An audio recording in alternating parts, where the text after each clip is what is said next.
আমি ইতিহাসবিদ নই, আমি ইতিহাসের একজন ক্ষুদ্র ছাত্র। তারপরও আমি আপনাকে জিজ্ঞেস করি, আপনি কি জানেন 1920 সালে কি হয়েছিল?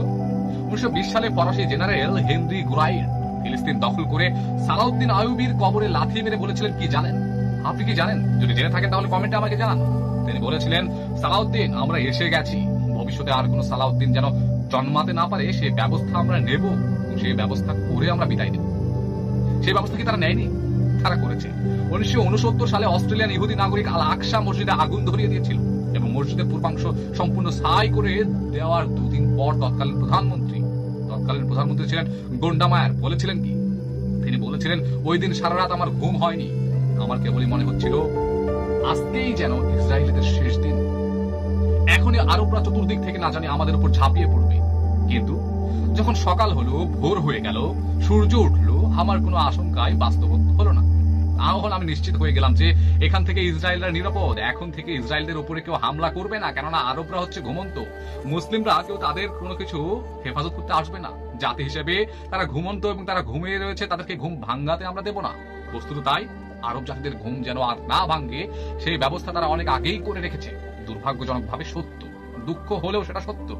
ইহুদিদের এজেন্ডা বাস্তবায়নকারী আলেম নামধারী মাদখালি চিন্তাধারার একদল আলেম নামক শয়তান আরব শাসকদের মনের মধ্যে এই চিন্তাধারা ঢুকিয়ে দিয়েছে যে শুধু চেয়ার আঁকড়ে ধরে থাকতে হবে, শুধু চেয়ার আঁকড়ে ধরে থাকুক, তাতে ইমাল আমল সকল কিছু রক্ষা পেয়ে যাবে।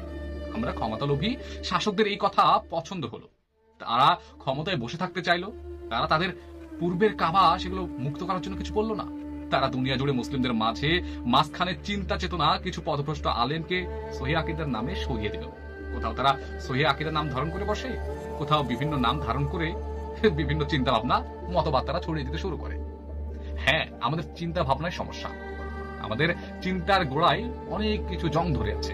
সেই জন্য আমরা ছোটখাটো সুন্নাহ, ছোটখাটো মুস্তাহাব এগুলো বিষয়গুলো নিয়ে বিভিন্ন অনেকের ভাবে তর্কাতর্কি করে আমাদের নিজেদের মান সম্মান নষ্ট করছি, নিজেদের আত্মপরিচয় ভুলে যাচ্ছি এবং ক্ষেত্র বিশেষে তারা সফল হচ্ছে বিপরীতে।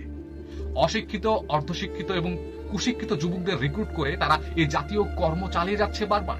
তাদের মূল বাহন হচ্ছে দাজ্জালের অগ্রসৈনিক ইহুদিদের আবিষ্কৃত ফেসবুক শরীফ এবং ইউটিউবের বিভিন্ন মাধ্যম, সোশ্যাল মিডিয়া, বিভিন্ন ফাঁদ, বিভিন্ন ইন্টারনেটের স্যাটেলাইট ভিত্তিক বিভিন্ন তথ্য, এই যে বিভিন্ন কিছু ভাবে আমাদেরকে থামিয়ে দেওয়া হচ্ছে। আজ আরেকজন সালাউদ্দিন আইয়ুবীর এত প্রয়োজন সত্ত্বেও কেন জন্মাচ্ছে না, সেটার প্রধান কারণ কি? চরিত্রহীন ও প্রচুর ভোগবিলাসী মত্ত হয়ে থাকা আরব শাসকগণ, যারা একদল পাঁচাটা আলেমকে তথাকথিত সহিহ আকীদার সবক দিয়ে বিভিন্ন কিছু চিন্তা চেতনার মধ্যে ডুবিয়ে রাখার জন্য, মগজে ঢোকানোর জন্য বিভিন্ন উচ্চ বেতনে তাদেরকে রাখছে, পৃথিবীর বিভিন্ন আনাচে কানাচে ছড়িয়ে দিচ্ছে। কেননা তাদের নাকি দায়িত্বই নেই মুসলিমদের বিভিন্ন কিছু ঐতিহ্যের জিনিসগুলোকে ধরে রাখা। তাদের নাকি দায়িত্ব নাই, তাদের নাকি এটা ইসলামের মধ্যে অন্তর্ভুক্ত হচ্ছে না যে আমাদের প্রথম কাবা সেটাকে সংরক্ষণ করা। সে সময় আমাদের মায়েরা সন্তানদের আরব রজনের রূপকথার গল্পের পরিবর্তে খোলাফায়ে রাশেদা, খালিদ মুসান্নার জীবনী বলে ঘুম পাড়াতেন। আর বর্তমানের মায়েরা তাদের সন্তানদের স্বপ্ন দেখায় কি? বিল গেটস হও, সানিয়া মির্জা হও, তুমি এমন কিছু করো যার জন্য তোমাকে যেন মানুষ বলে যে এর অনেক টাকা, অনেক কিছু, গাড়ি বাড়ি, সেই কিছু। সে সময় বাতিলের বিরুদ্ধে পোস্টার প্ল্যাকার্ড হাতে আমাদের ভাইরা জীবন দিতে উৎসর্গ করতো। আর আজ আর্জেন্টিনা, ব্রাজিল, পর্তুগালের পতাকা লাগাতে লাগাতে গিয়ে বিদ্যুতের শকে আটকে গিয়ে জীবন দিয়ে ফেলছে। এই হচ্ছে আমাদের যুবক। পছন্দের দল বিজয় হয়েছে বলে লাফাতে লাফাতে গিয়ে সাত থেকে লাফ মেরে ধাপ দিয়ে পড়ে মারা গেছে, এমনকি অজ্ঞান হতে তারা বাধ্য।